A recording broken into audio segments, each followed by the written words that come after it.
Friends, here we are discussing some simple useful tips to declare variables. See, we already know how to declare a variable.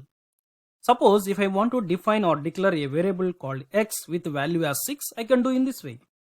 And let me do one more variable. Now here we define two variables in two lines.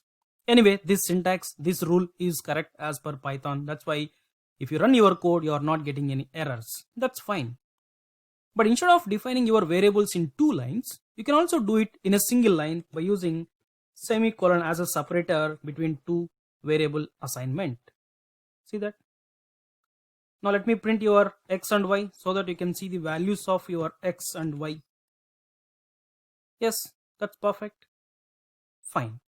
And instead of this syntax, you can also follow one more syntax. Now let me comment this line. X comma y equals to 6 comma 7. That's it. Save it. Yes, still it is working. That means this is also a perfect syntax to declare two variables. Not only two, even you can declare multiple variables. Let's say p comma q, 6 comma 7 comma values. Instead of that, let me do any data you can do it. Now let me print x comma y comma p comma q. Now see the result. Perfectly working. Fine. But suppose if I write in this way, x comma, let me take different variables, a comma b comma c equals to 2. Now see the result. Type error. Cannot unpack non-iterable integer object. See, you are trying to take three variables, but you have only one value. That is not possible, right? So instead of writing one value, suppose if I write, let's say 2, 3, 4, then it is perfect. Because for your equal symbol, left side we have three variables, right side we have three values, so that your Python will take care how to assign your values respectively. That's fine. Then let me go with one more important point. See, assume that I have two variables, let's say a equals to 5 and b equals to 5.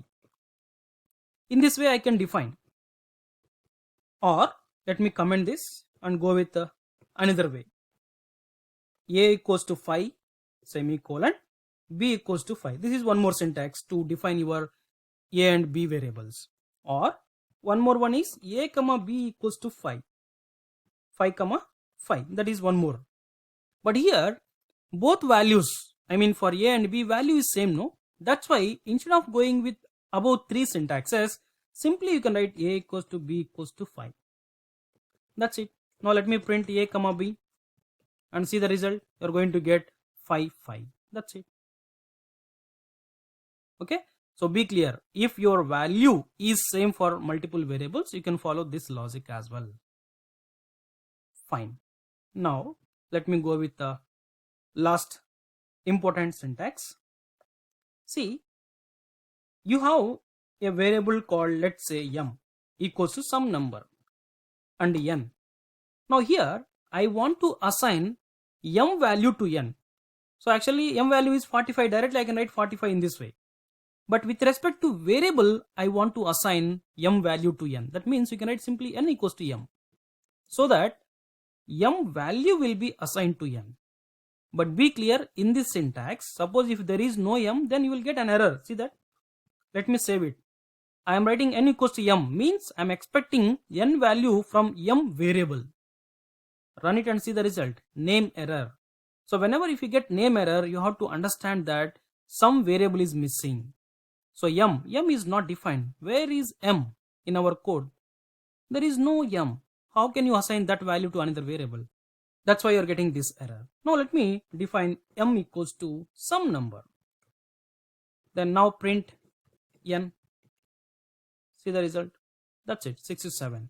So initially we assigned 67 to m variable, but based on our requirement, I assigned that m value to another variable called n. Yes, we can do it. Okay. Okay guys, these are some of the simple useful tips to declare to work with variables. Okay, thank you for watching this video.